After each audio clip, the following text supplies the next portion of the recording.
On Friday, January 12th, NLMPD officers responded to 6424 Venego Drive on a report of multiple deceased individuals by unknown means. When officers arrived, they located 3 victims inside the residence, deceased due to multiple gunshot wounds. Also located inside the house were a 4-year-old boy and a 2-year-old girl who were in their bedroom. Their bedroom door was closed, and the kids were inside their cribs.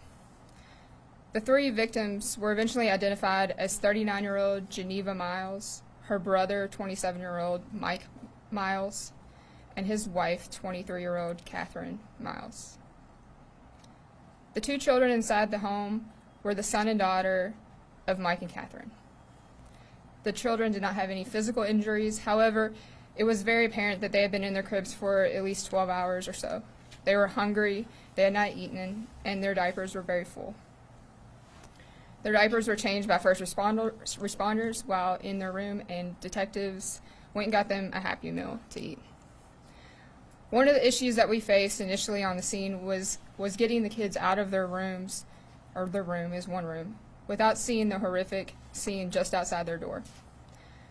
So a couple of our detectives went straight into dad mode with the 4-year-old little boy, and they pretended that they were Iron Men, and they used blankets as invisible cloaks and draped themselves and quickly carried the little boy out of the house without him seeing anything.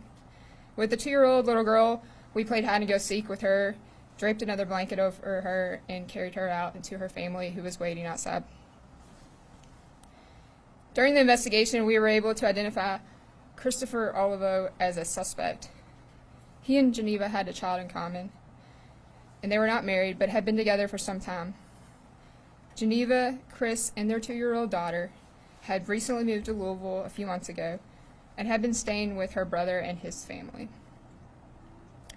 We also learned that Olivo had fled the scene in a green Chevy Cruze and that his and Geneva's 2-year-old daughter were missing.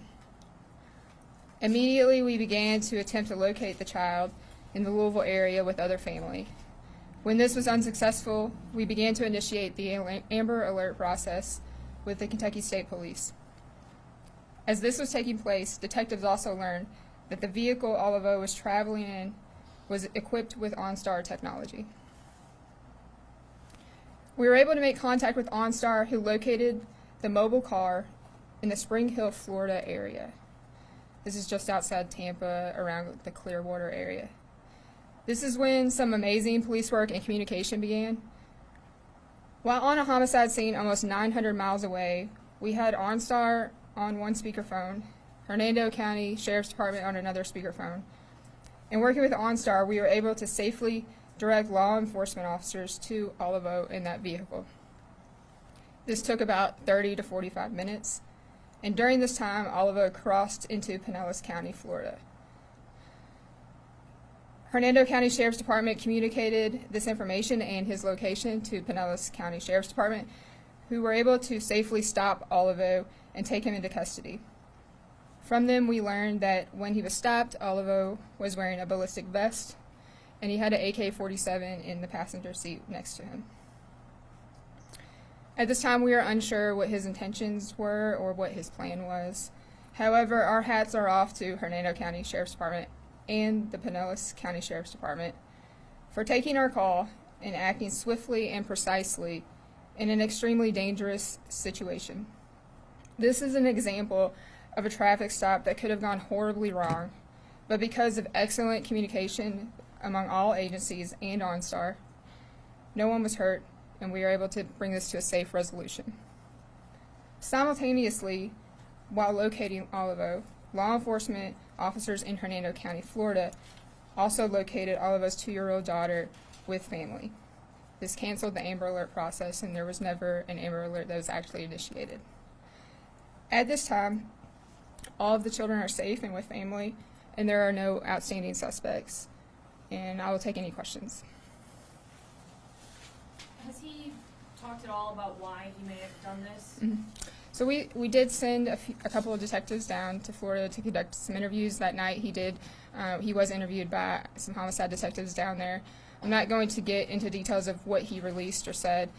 It is still an ongoing investigation. There's still some evidence that we need to recover, so I'm not going to specifically talk about what was gathered from that interview.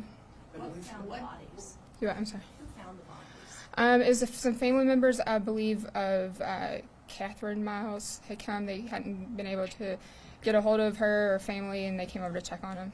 Any idea how long, when did the murder actually happen? How long had they been there? So we believe that the actual murders took place sometime Thursday evening, Thursday night.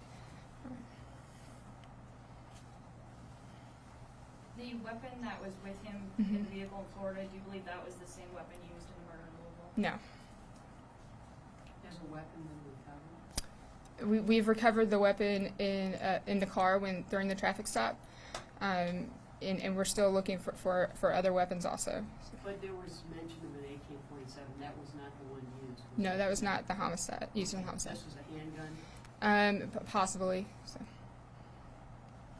Do we know, were the kids in their bedrooms or the bedroom when this happened? Do you know what the kids saw? You know, I believe that the kids were in their room the entire time. It is possible that they had even been put to bed prior to the actual homicide happening. So. Do you believe they slept through it, or has there been any communication with the Right. So 4-year-old? we have spoken with them, and again, just out of respect for their family and for him, I'm not going to say exactly what he shared with us. So. Could this man face federal charges at all? You know, we do work with several federal agencies, and this is a case that we may review with them, and so we'll talk to them about the potential for that. But right now, it is a state charge, 3 counts of homicide.